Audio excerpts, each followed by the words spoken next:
আসুন ও আমার দিন দরদি সোনামানিক ভাইয়েরা ও বাবাজিরা ও আমার খালারা ও বোনেরা ও কচি কাঁচা যুবকেরা, আসুন আরও কিছু আলোচনা শুনি। আমার মনে হচ্ছে কেন বা যে বেশিরভাগ মানুষ আল্লাহকে মানছে না, আল্লাহর কথা শুনছে না, আল্লাহর কথার বাইরে চলছে। তারা নিজেকে কি ভাবছে আল্লাহ ভালো জানে, নিজেকে তারা কি ভাবছে বা নিজেকে তারা কি সাহিংসা ভাবছে। না, তারা ভাবছে যে আসলে কোনো হিসাব হবে না, কোনো কিয়ামত হবে না, কোনো বিচার হবে না, কোনো আদালত হবে না, কোনো জান্নাত জাহান্নাম হবে না, এরকম তারা ভাবছে নাকি আল্লাহ তাআলাই ভালো জানে। কিন্তু কেন যে ভাবছে কথাটি যে আসলে এইগুলি হবে না, আল্লাহ তাআলা তো শুধু মুখেই বলেন নাই, স্বয়ং নবী রসুল পাঠিয়ে দ্বীনের দাওয়াত, ইসলামের দাওয়াত, জান্নাতের কথা বলেছেন, বিচারের কথা বলেছেন, কিয়ামতের কথা বলেছেন, হাসর নাসরের কথা বলেছেন এবং মিজানের পাল্লার কথা বলেছেন, ফুলসিরাতের কথা বলেছেন, ইত্যাদিভাবে সব কিছুই বলেছেন। পাশাপাশি কোরআন মজিদ দিয়েছেন এবং কোরআন মজিদ আমাদের গাইড হিসাবে এখন পর্যন্ত আমাদের কাছে রয়েছে। এবং আমরা কোরআন মজিদে যেসব কথাগুলি পেয়েছি বা পেয়ে যাচ্ছি, সেই কথাগুলি কি তাহলে মিথ্যা? তাই সেই কথাগুলি কি মিথ্যা? কোনো দিন মিথ্যা হতে পারে? আপনি আপনার জ্ঞানকে, আপনার বিবেককে আপনি প্রশ্ন করেন তো, যে আল্লাহ তাআলা কি কোনো দিন মিথ্যা কথা বলেন? না আল্লাহ তাআলা কোনো দিন মিথ্যা কথা বলেছেন? না আল্লাহ তাআলা কোনো দিন মিথ্যা কথা বলবে?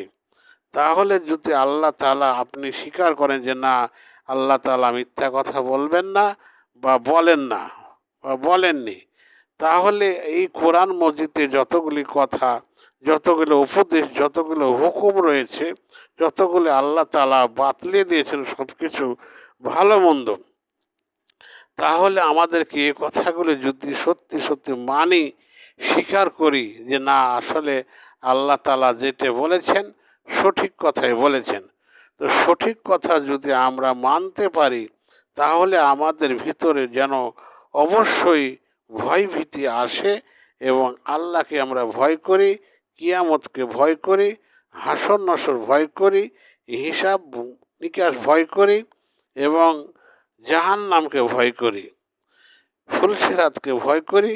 তাই আমরা আমাদের মিজানের পাল্লা, দাঁড়ির পাল্লাকে ভারী করি। আমরা সবসময় সুবহানাল্লাহি ওয়া বিহামদিহি সুবহানাল্লাহিল আযীম, সুবহানাল্লাহি ওয়া বিহামদিহি সুবহানাল্লাহিল আযীম, সুবহানাল্লাহি ওয়া বিহামদিহি সুবহানাল্লাহিল আযীম, এই দোয়াটি, এই আয়াতটি আমরা পড়তে থাকব। তাহলে আমাদের নেকির পাল্লাগুলি ভারী হয়ে যাবে এবং আমরা কাল কিয়ামতের মাঠে জান্নাতে যেতে পারবো ইনশাআল্লাহ। তাই আসুন আমার দিন দরদি সোনামানিক ভাইরা, আমরা আর আবোল তাবোল না বকে, আমরা আর এদিক সেদিকে না তাকিয়ে, এদিক সেদিকে চিন্তাধারা না নিয়ে যে, এদিক সেদিকে খারাপের দিকে আমরা ভুল না বুঝে আমরা সঠিক জায়গায় আসি, সঠিক বুঝি এবং সঠিক কথা মানি এবং আল্লাহ তাআলার কথা মানি, নবী রসুলের কথা মানি, কোরআনের কথা মানি, হাদিসের কথাগুলি মানি এবং আল্লাহ তাআলার কাছে আমরা প্রিয় হয়ে যাই, আমরা প্রিয় বান্দা হয়ে যাই, খাঁটি বান্দা হয়ে যাই, দিনদার মুত্তাকি যেন হয়ে যায়। তাই আমরা আপন আপন সকলেই, আবারও বলছি, আমরা আপন আপন সকলেই নিজে নিজে ভালো হয়ে যাব, নিজে নিজে ভালো হয়ে যাব এবং কারো উদাহরণ দেব না, কারো কথা উপমা দেব না, কারো কথা বলবো না। আমরা কে কি করলো না করলো সেটা দেখার কোনো বিষয় নাই।